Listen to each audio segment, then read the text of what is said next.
Olá, ninhos! Olá, carinhos! Como estamos? Espero que vocês estejam bem. E aí, estão curtindo as nossas aulas? Estão gostando do que estão vendo?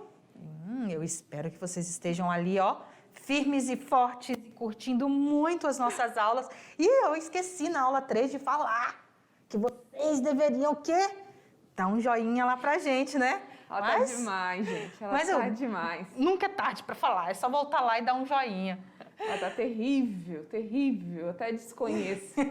E só lembrando, meus amores, eu sou a professora Tainá. E eu sou a professora Ila. Não esqueçam, a morena é a Tainá. E a loira é a Ila. Então, simbora! Primeiro ano lindo da mediação tecnológica de Rondônia. Vamos para nossas habilidades de hoje. Habilidade 1. Utilizar terminologia e vocabulário específicos do contexto comunicativo, contexto social e de trabalho. 2. Identificar os principais sistemas de signos linguísticos e culturais do idioma estrangeiro. E hoje nós vamos falar como tema geral como somos. A parte 1 desta aula. Nessa parte 1 nós vamos falar especificamente um pouquinho de gramática. Vamos lá para essa coisa maravilhosa que é a nossa gramática da língua espanhola, muitíssimo parecida com a gramática da língua portuguesa. E vamos falar de substantivos e gêneros e número do substantivo. Também vamos falar nome, apelido e apodo. Vocês vão ver qual é a diferença de um para o outro. E ainda na nossa viagem de hoje, se vocês prestaram atenção, primeiro ano, aqui ao fundo é o país que a gente vai falar. É a Guatemala. Hoje nós vamos viajar um pouquinho para as expressões da Guatemala. Se liguem aí, porque vem muita coisa boa dessa Guatemala. Isso mesmo. Então, simbora, meus amores, para a nossa aula de gramática. Los sustantivos. Quem são os substantivos primeiro ano? Sei que vocês já estudaram aí em língua portuguesa, porque desde que o mundo é mundo, desde que a roda era quadrada e virou redonda, todo mundo estuda substantivo. Quem é o substantivo? Classe de palavras que nomeia os seres. Nomeia de que forma? Dando nomes. Isso mesmo. Nomeia dando nome. É redundante, mas é real. Nomeia os seres, pessoas, objetos, ações, lugares, sentimentos e estado. Substantivo, por ser uma classe de palavras, assim como na língua portuguesa, é uma classe de palavras variável. Por que variável? Porque ela vai flexionar em gênero e número masculino ou feminino e ainda vai flexionar em grau. Daqui a pouquinho a gente vai estudar verbos junto com substantivos e vocês vão perceber que juntamente com o verbo, o substantivo é uma das classes que mais chama a atenção do seu locutor. Por quê? Substantivo, classe de palavras que nomeia os seres. Tudo que nós observamos ao nosso redor está relacionado a um substantivo. Tudo que tem um nome. Objeto, pessoa, animal, até o inanimado também é um substantivo. Porque denota estado. E quando nós falamos da classificação dos substantivos, nós vamos ver aí nos nossos slides que eles são classificados simples, composto, derivado, primitivo. E é isso que a gente vai ver agora. E assim por diante. Então vamos ver quais são a classificação do nosso substantivo? Simbora para o nosso slide. É igualzinho na língua portuguesa, né, amiga? Isso mesmo, tem a mesma função.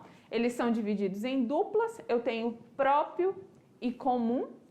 Próprio são aqueles nomes de lugares, específicos que eu consigo determinar lugares, pessoas, objetos. Ah, mas nome próprio é só nome de pessoa e de cidade. Não, pode ser de um estabelecimento, pode ser de um objeto que seja só seu, então é próprio. Lembrando que todos eles vão vir sempre Com letra maiúscula. com letra maiúscula. Já os substantivos comuns são aqueles que são genéricos. Como assim genéricos? Eu posso nomear a tudo e a qualquer situação, já que substantivo é a classe de palavras que nomeia os seres, certo? Então pode ser o cachorro, o perro, a taça, que é a xícara, uma cuchara, que é uma colher, lápis, que é um lápis, que mais? La tele, que é a televisão, la computadora, o teléfono, enfim, tudo que é um nome que pode ser muito... Que não é é tão genérico. específico, que é genérico, não é específico de uma coisa só, ele é um substantivo comum, porque é comum, então tem vários do mesmo, entendeu? Então tem várias cadeiras, tem vários cachorros, tem várias xícaras, então não é específico aquela, não é a xícara do João. Aí ele se torna próprio. Isso, porque aí é a xícara do João. Isso mesmo. E aí a segunda duplinha qual é, amiga? Concretos e abstratos. Tá difícil Quando a aqui gente essa fala caneta. dos concretos e abstratos, que é outra dupla, nós temos a seguinte situação. Concreto dizia-se antigamente, quando você pegava as gramáticas tanto da língua portuguesa e até mesmo da língua espanhola, você ia encontrar lá que era um nome dado às coisas que você podia pegar, tocar. E o abstrato era tudo aquilo que você não podia tocar relacionado a sentimentos e emoções. Mas, como nós já dissemos aqui também, a língua ela evolui. E aí a gente percebe que o substantivo concreto e o substantivo abstrato é aquilo que é visível, que eu posso ver, que eu posso tocar, que eu posso ouvir e que eu posso sentir. Isso é o substantivo concreto, né? É aquilo que a gente sabe que tá ali concreto, Isso. né? Eu vi, é concreto. Eu vi, ouvi, toquei, senti. Relembra lá a questão dos órgãos dos sentidos, que aí você vai lembrar do substantivo concreto. E aí sim, o substantivo abstrato é aquilo que sei que existe, porque, por exemplo, nós somos amigas há quantos anos? Mais de 20. Mais de 20 anos. Entre tapas e beijos, é ódio e desejo, nós estamos aqui. Verdade. Então, no mínimo, existe o sentimento que é o amor. Será? É verdade, gente. Eu Se amo. não for, se não for, tá sendo. Entendeu? No mínimo. Então, assim, é um substantivo abstrato. A amizade, o amor, o ódio, a raiva, como eu disse, né? São 20 anos. Entre tapas e beijos, é ódio e desejo, a gente vive. Isso mesmo. Então, tudo aquilo que é sentimento ou inanimado, algo que eu não posso ver, que eu não posso tocar, que eu não posso sentir, mas que eu sei que existe, sentir no sentido de tocar, Isso. tá? Do sentido, não de sentir no sentimento. Isso, no sentido... Por exemplo, quando a gente fala em Deus, a gente sabe que existe, mas a aí gente não pode ver, tocar. Então, ele vai ali como um abstrato. Tenho até uma controvérsia em relação a esse substantivo dentro da gramática, não sei se você lembra, que é o seguinte: para alguns, Deus é concreto, para outros, Deus é abstrato. Então, você pode relacionar lá com o contexto. Isso, Não vai é? depender muito. Vai depender muito do contexto do seu texto. Mas tem aquelas pessoas também que acreditam em fadas, né? Ninguém viu. As fadas, os duendes. Então, tudo ali que é voltado para o imaginário também, os amigos imaginários. Sim. Tudo que é voltado para o imaginário, ele é abstrato. Beleza? Não Então, esquece do contexto. isso. Então, voltando lá para o nosso slide, nós temos mais uma duplinha. Aí eu coloquei aqui como exemplo concreto, porta, Juan. Aí você pode ver que o concreto, ele também pode ser próprio e comum. Isso. Então, aqui a gente tem porta, é um adjetivo concreto comum, ou comum e concreto. Juan é um adjetivo próprio e concreto. Então, ele sempre vai fazer essas casadinhas assim, não se preocupem, tá? E depois nós temos o quê? Ah, tá. O exemplo de abstrato, amizade e beleza. Amistad, beleza. A outra duplinha, simples e composto. Quem são eles? Simples, aquele que possui uma única palavra. E o composto, aquele que é formado de duas palavras. Ou mais. Ou mais. Só que na língua espanhola, perdão, a gente não usa o hífen para diferenciar. Diferente da língua portuguesa, né? Que a gente Isso. tem, assim, a maioria das palavras vem separadas por hífen. Não é todas, porque em português nós temos passatempo, que é Isso. uma palavra só, mas que são duas, né? Isso. Passar o tempo. Aí, então, é uma questão de observar. Isso. E quando for traduzir, lembrem-se que se for uma palavra composta, tem que seguir a regra da língua portuguesa para o uso do hífen. Letras iguais, usa hífen, letras diferentes não usa hífen, e assim por diante. Então, sempre assim. O simples é uma palavra só. Isso. O composto, duas ou mais palavras que têm o sentido de uma coisa apenas, tá bom? Igual para rádios, que é para raio. É um objeto, é um para-raio aqui. Eu fico visualizando as coisas, aí eu fico apontando aqui.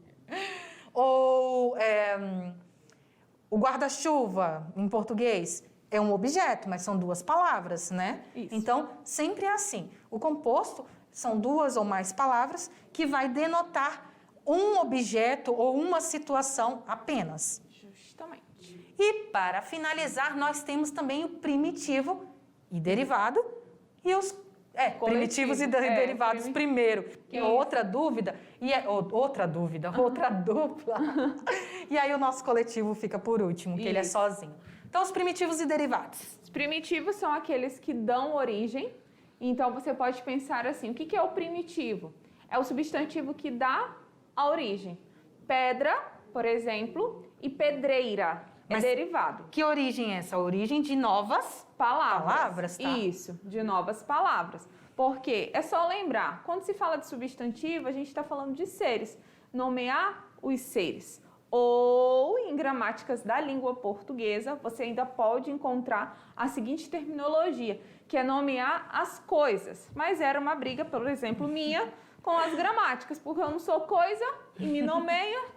Então, ainda bem, eu digo que eles mudaram em minha homenagem, que foi para os seres. Certo? Então, primitivo dá origem e o derivado é originado. Isso. E aí a gente tem como exemplo tinta, tinta em espanhol e tinteiro. Tinta é a tinta. Certo. Tinteiro já é uma palavra que derivou dela, que serve ali para eu guardar a tinta, né? Justamente. É o local onde se guarda a tinta. E agora, amiga, esse é o substantivo que eu mais amo. Os coletivos? Eu amo o substantivo coletivo, é incrível como eu amo. Conjunto, né? Tanto em língua portuguesa quanto em língua espanhola. E sabe o que é interessante? Nós não temos o costume de usar os coletivos. É muito difícil. E a gente deveria ter mais costume, né? Então, a gente tem, assim, uma lista imensa de substantivos coletivos que vale muito a pena você pesquisar eles em espanhol, tá bom? É bem legal. Eu trouxe para vocês rebanho, que é o coletivo de... Rebanho. Ah, disfarça. De ovelhas. Rebanho é rebanho. Eu só traduzi, né? Que é o coletivo de ovelha. Disfarça. E nós temos uma palavra, nossa, é enorme. E assim, na tradução você vai ver a diferença, que é muchedumbre. Muchedumbre. Eu estava em uma muchedumbre e me sentia sola. Eu estava em uma multidão e me sentia sozinha. Ou seja, coletivo de pessoas. Uma multidão. Em espanhol se fala muchedumbre. Certo? Então vamos seguir aqui nos nossos substantivos e vamos para os gêneros. E aí, meu povo? Da mesma forma que eu tenho na língua portuguesa, eu vou tê-los aqui na língua espanhola. Quando se fala de gênero, fala-se da flexão de masculino e feminino. Então, no que diz respeito a pessoas, aos animais, os substantivos podem ser do gênero masculino ou do gênero feminino, sem ter aquela relação com sexo, mas é gênero das palavras, Isso. certo? Então, eu tenho lá as palavras que são terminadas em arre ou hambre, que são masculinas, não é isso, Elas Tainá? sempre serão masculinas. Todas as palavras terminadas em arre e hambre serão masculinas, certo? E aí a gente tem aqui os exemplos no nosso slide de novo. Olha. El río Machado, en Cacoal, tiene un paisaje esplêndido. E aí, primeiro ano? Você já Meu observa- aluno de Cacoal, você já viu o Rio Machado? Você já viu a paisagem do Rio Machado? Você já teve a oportunidade de ir lá na beirinha do Rio Machado ver o pôr do sol? Ah, não? Mas vai lá, você vai ver, é esplêndido, é magnífico, é lindo. Então, na nossa frase, eu usei ali um lugarzinho que você de Cacoal e Redondeza pode ir lá visualizar, que é o Rio Machado. El Río Machado, em Cacoal, tiene un paisaje esplêndido. Paisagem, em língua portuguesa, é paisagem. E é feminino. Então, é a paisagem. Em espanhol, vimos que todas as palavras terminadas em arre são masculinas. Então, é el paisaje. Outra. Juan se cortou en el alambre de la hacienda. Quem aí tem aqueles arames em casa, né? Na sua fazenda, no seu sítio, na sua chácara, ou mesmo ali no seu terreno. Não tem os arames? Pois bem. Quem já se machucou no arame? Quem já quis passar ali no meinho do arame e se machucou? Eu já. Eu sou especialista em me machucar também, né? Então não é nenhuma novidade eu já ter passado no arame e ter ficado presa nele. E aí nós temos, Juan se cortou en el alambre de la hacienda. O arame em espanhol, o arame em português. Também Então, são palavras não do gênero é, masculino. não é que todas as palavras vão mudar de gênero, tá? Não se confundam. Simplesmente as palavras terminadas em arre e hambre, elas são masculinas. Então, eu coloquei esse exemplo de uma que mudou e uma que não mudou, para que vocês tenham noção de que nem sempre vai mudar, tá bom? Vamos seguir? Ainda falando dos masculinos, Eu tenho as palavras, né, em relação às cores, dias das semanas, meses e números, que são masculinos. Então, todas as vezes que eu for falar de cor, que eu vou falar de... Gente, de novo? Essa caneta tá de mal comigo. De cor, de dias da semana, de meses do ano, ou mesmo de número, eu vou estar sempre relacionando com a língua, ou perdão, com o gênero masculino. El azul de tus ojos me encanta.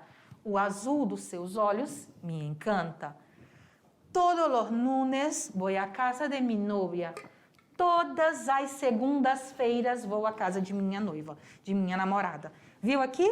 Todos los lunes. Lunes é um dia da semana.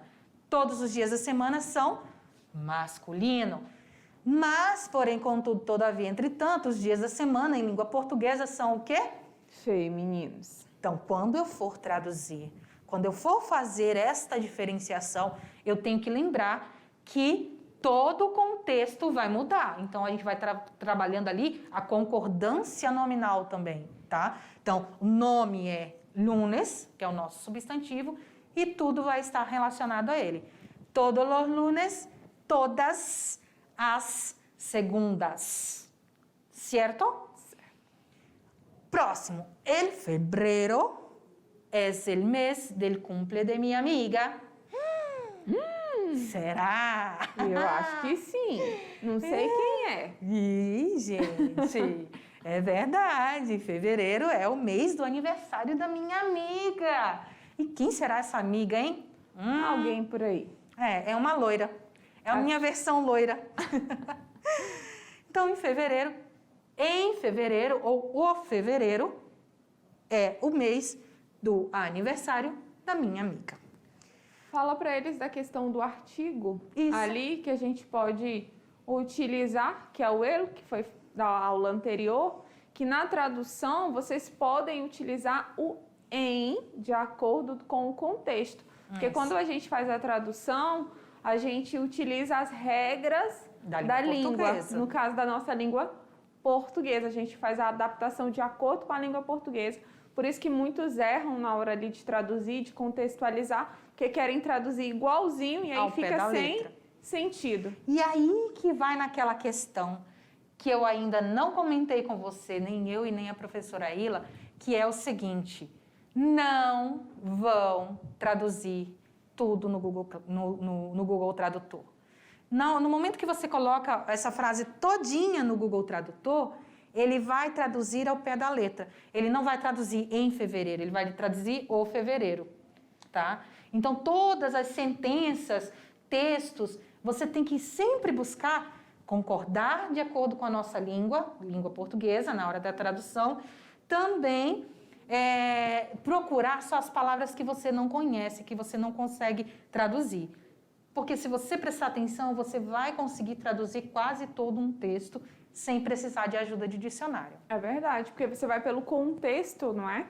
Por isso que mas a gente falou alguma coisa disso lá na primeira aula, onde nós estávamos dizendo que nós não somos tradutores. Isso. Lembra? Nós não somos. Então lembrem-se, nós não estamos aqui para traduzir e nem vocês aí.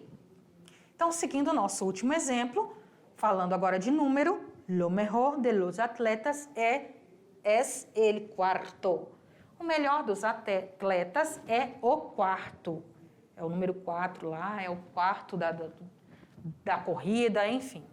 Então, nós também utilizamos para números o masculino. Isso. Vamos às regras do feminino. Que são palavras terminadas, por exemplo, em Umbre. umbre. Exemplo? Las costumbres de los japoneses con sus viejos es muy noble. E aí, quando você faz a tradução, nós temos os costumes. O que nós temos aí? Um falso amigo. Nós não vamos nos adiantar, mas é um falso amigo. Palavras que em uma língua pertencem a um gênero e na outra pertencem a outro. Então, nós temos ali os costumes dos japoneses com seus idosos. É muito nobre. Só que todas as palavras terminadas em umbre, a gente, quando fala todas, a gente fala todas. Mas tem uma, alumbre. Essa única palavra, ela vai ser masculina, tá? Somente essa palavra, que a tradução dela é iluminação. Em português, a iluminação. Em espanhol, el alumbre, certo? O que mais também é feminino?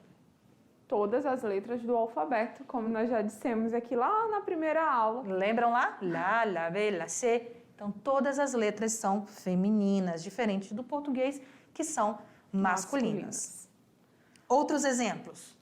No geral, os substantivos acabados em o, como nós já conhecemos no português, são masculinos e aqueles acabados em a são femininos. Mas existem ali numerosas exceções. Como que eu vou perceber? Quando chegar lá na aula de falsos cognatos, falsos amigos, nós vamos falar dos heterotônicos, né? Heterogenéricos, perdão. Heterogenérico, que é a mudança de gênero. Que é a mudança de gênero. E quando vocês se depararem com palavras como nós vimos anteriormente, vamos ver agora, vocês vão ver que elas têm ali as suas particularidades, mas geralmente as palavras terminadas em o são masculino e as palavras terminadas em a são feminino. Mas não se preocupem com isso. Ai, professor, e agora eu não vou saber se é ou não é? Quando a gente chegar lá nas nossas aulas de heterogenéricos, vocês já vão ver também algumas regrinhas e alguma lista de palavras que a gente vai poder utilizar e não vai ter mais tanta dificuldade. Mas enquanto não chega esse dia, vale lembrar e anotar, galera, pegue seu caderno e anote que el idioma, el sofá, la mano e la moto. O idioma, o sofá, idioma terminado em A, ele. Sofá terminado em A, ele. La mano, a mão.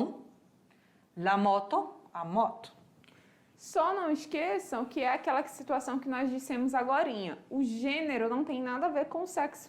Isso. Então, vocês podem observar que aí nós estamos falando literalmente da etimologia da palavra, a sua escrita, o seu significado e o gênero a qual ela pertence. Já aqueles que são terminados em "e" podem tanto ser masculino quanto femininos. Também vai depender totalmente do contexto. E podemos diferenciá-lo através do uso do artigo, Isso. tanto definido quanto o artigo indefinido. Então, nós temos el cine, el estudiante ou la estudiante. Também são inúmeras palavras que nós temos ali, que o que vai diferenciar, né, é simplesmente o nosso artigo, certo? O que mais que nós temos? Substantivo, gênero e número. Então, resumindo, no gênero, ele indica se é feminino, pode levar antes dele a palavra la niña, la abuela, la mesa. No masculino, pode levar diante da palavra o el niño, el abuelo, el tomate. Número, que vai indicar se está no singular, quando ele vai nomear uma só coisa, el tomate, la mesa. E no plural, quando ele vai nomear mais de uma coisa, los tomates, las mesas. Muito bem. E os números dos substantivos? É a famosa regra do do singular e do plural. A regra básica, que vai servir tanto para o espanhol quanto para o português, é o acréscimo da letra S. Añadiendo, Isso. ou acrescentando. Se você acrescentar a letra S para algumas palavras, porque toda regra tem a sua exceção, aquelas que são terminadas em vogais, você acrescenta a letra S. Toro, toros. Silla, que é cadeira, sillas. Bolso, bolsos. E também podemos acrescentar ES, que é a mesma regra da língua portuguesa, ao singular, a palavras que são terminadas em consoantes. Caminhão, caminhones. Mujer, mujeres. Árbol, árboles. Então, aqui a gente pode observar que a gente só acrescentou, tá, galera? Añadiendo, acrescentando o ES. Não muda nada na sua escrita, só o acréscimo. E também tem a situação de quando as palavras são terminadas em Z, e aí no plural, quando eu vou passar a ter a sua forma no plural, ao invés de ter o Z, eu vou substituir pelo C, acrescentando ES. Nossa, professora, não entendi. Então, vamos ver no exemplo. Vamos. Lápis, terminado em Z, eu vou tirar o Z, vou acrescentar o C. E Deixa eu mudar de cor, né? Que vocês nem estão vendo aqui. Pro amarelo. Vamos ver se o amarelo dá de ver? Dá.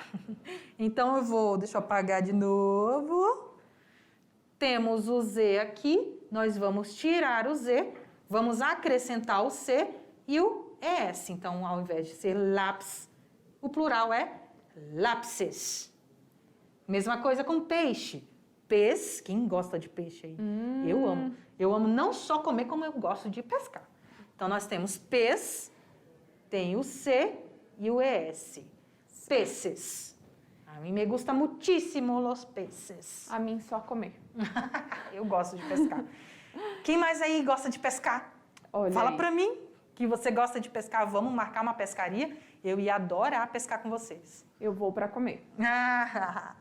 E a gente tem aquelas palavras que são terminadas em Y, que é o Y, né? E a forma, quando vai formar o plural, acrescenta-se ES. Então, você não vai tirar o Y. Isso. Você não vai tirar, você só vai añadir, acrescentar o ES. Por exemplo, lei, leyes, rei, reyes. Lembra que o I o Y, ele vai ter o som. Eu posso falar leias ou posso falar com som de J, ledes. Reyes ou redes. E agora, nombre, apelido e apodo. Será que é a mesma coisa, Tainá? Olha só. Olá, qual é o su? Quando eu vou perguntar de alguém, qual é o su? Qual é o seu nome, seu apelido ou seu apodo? Não sei. Qual é su? Nome. Nome é fácil, né, galera? Sim. Então, você já sabe qual é o seu nome, qual é su nome. A pessoa vai responder, mi apelido é Oliveira e el suyo. E agora? Como assim que o apelido da pessoa é Oliveira? Oliveira não é sobrenome? Olha aí, mais outro para te enganar. É o nosso falso cognato, gente. Apelido em espanhol é sobrenome. Sobrenome. Apelido é sobrenome. Mas, professora, e se apelido é sobrenome, então sobrenome é apelido? Não. Apelido em espanhol é apodo. Apodo. El apodo de mi hermano es Dudu. ¿Tienes algún sobrenombre, Camila? Sí, es Mila. Ué, professora, isso mesmo que você entendeu aí ou que você não tinha percebido. Sim, galera, apelido é sobrenome e sobrenome é apelido. É só você fazer essa inversão. Eu posso usar apodo para falar de apelido, mas também posso usar sobrenome, certo? Então, é para confundir vocês mesmos. Se eu perguntar qual é o seu sobrenome, você vai me dizer qual é o seu apelido. Se eu perguntar qual é o seu apelido, você vai dizer qual é o seu sobrenome, certo? Também vamos ver ainda o estado civil. Nós temos casado, Casado. solteiro, Solteiro. novios Noivos. ou namorados também. Isso, porque na língua espanhola, nos países de língua espanhola, não tem a opção do namoro. É novio. E que é o noivo também. Ele vai ter ali, vai estar nessas duas, tanto quanto está noivo, quando é pedido em casamento, quanto está namorando, são novios sempre. São namorados eternamente. Separado, Separado. divorciado, Divorciado. viudo. Viúvo. Então, nós temos ali 4 estados civis. Todos estão em masculinos. Eu posso colocar em feminino? Posso. Casado, casada. Repitam comigo aí, galera. Casado, casada. Solteiro, solteira. Novios, aí não vai mudar. Separado, separada. Divorciado, divorciada. Viudo, viuda. E agora? Rufem os tambores! Preparem as malas e as mochilas, meu povo! Ou nem que seja as mochilas e malas virtuais, os seus livros e cadernos e canetas. E vamos à nossa vinheta de hoje!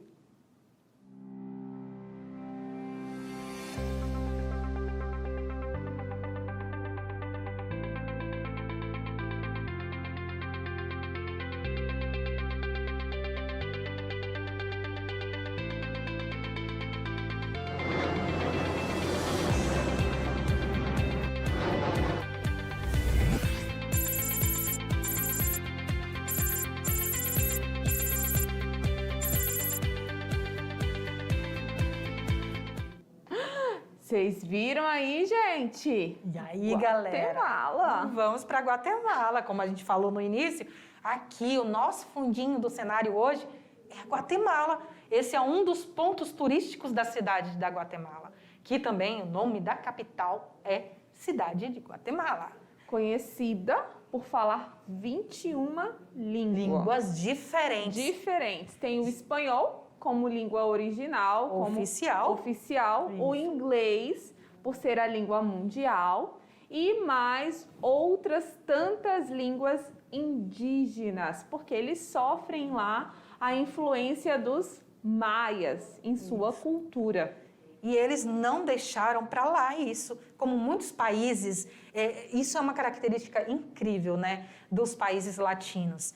Eles honram a sua raiz, eles amam o que os seus antepassados, eles honram o que os antepassados deixaram. Então, por isso que eles têm 21 línguas a mais do que o espanhol. Então, vamos lá, galera. Vamos lá para as expressões. Vamos conhecer as expressões? Águas. Enquanto a palavra água significa água, adicionar um S ao final dela dá um significado totalmente diferente. É usado como aviso. Tenha cuidado. Atenção, tenha cuidado. Águas! Olha Águas. Aí, muito cuidado.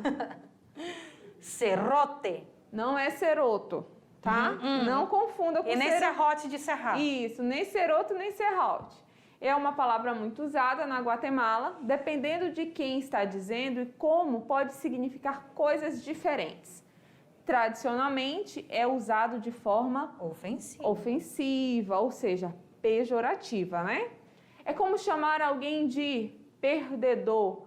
Ainda é comumente usado dessa forma na Guatemala, mas, mais recentemente, também tem sido usado como um termo carinhoso, quando se refere a um amigo próximo, cara, companheiro ou mano. Lembrem-se do bendito contexto. Pisto. É uma gíria, né? Para o quê? Dinheiro, money, la plata, o que mais, Tainá? É isso aí. E coisas do a tipo. Bufunfa. A bufunfa, o din-din no final do mês. Ou pode ser no começo também. Se você entrar em um táxi... Ou tuk-tuk. Ou tuk-tuk, que é... Aquelas motinhas muito legal. O motorista pode perguntar se você tem pisto suficiente para pagar. Alguns cafés e restaurantes pedem para ser pago somente em pisto, ou seja, em dinheiro, sem ser cartão. Burra. Significado literal, jumenta, mas na gíria é utilizada para referir-se a um ônibus. Eu vou tomar na burra. Então, muito cuidado com o contexto e com a tradução, hein? Chilero. É usado para agradecer por algo. Basicamente significa legal, bom e coisa assim. Literalmente como um adjetivo. Tu eres chilero. Ou você é legal. Olha aí. Clavo. Significa literalmente unha, como um prego e um martelo. Mas na gíria significa que uma pessoa tem um problema ou está lidando com uma situação difícil. Pode ser utilizado para descrever alguém com algum problema ou algo ou... Alguém. Com algo ou alguém. Com alguém algo... que está com problema com algo ou alguém. Ou alguém. Também pode se referir a alguém que está envergonhado. Ih, a Tainá, super tímida ela. Ixi, sou super, né, gente? Não parece, mas eu sou. Ou envergonhando de uma situação ou pessoa. Vai lá. Show! É um daqueles termos que é difícil de traduzir. Realmente não significa nada em si mesmo. Na tradução. Geralmente é usado em circunstâncias em que você precisa rapidamente chamar a atenção das pessoas ou está procurando que todos fiquem quietos. Podemos dizer que então é o shh do português que não está em tradução. Show! As pessoas... Parece que eu estou expulsando um cachorro, né? Show! Isso que eu ia falar, parece que você está dizendo show, vai embora, sai daqui. Mas não é, chamando a atenção. As pessoas provavelmente ficarão em silêncio e olharão para você com expectativa. Isso na Guatemala, viu, gente? Se você falar show na Guatemala, todo mundo vai parar e vai ficar te olhando. Tispudo. Os últimos agora, olha galera. Aí. É uma pessoa que é descrita como tispuda. Significa que ela responde aos pedidos com muita rapidez. Pode mandar mensagem para Tainá a qualquer hora que ela responde. É rapidinho. Eu sou tispura. Ela é assim. E o próximo? Não, mas o tispudo também são aquelas pessoas que entendem os conceitos técnicos e difíceis também, com muita facilidade. São aquelas pessoas mais inteligentes, né? Desculpa. Não é meu caso, mas pode ser também. Chucho. É uma gíria para cães. Simples. No entanto, isso também pode significar pneu. Um pneu. Olha o contexto. Sempre. E o último, chute. Não é chute. É chute.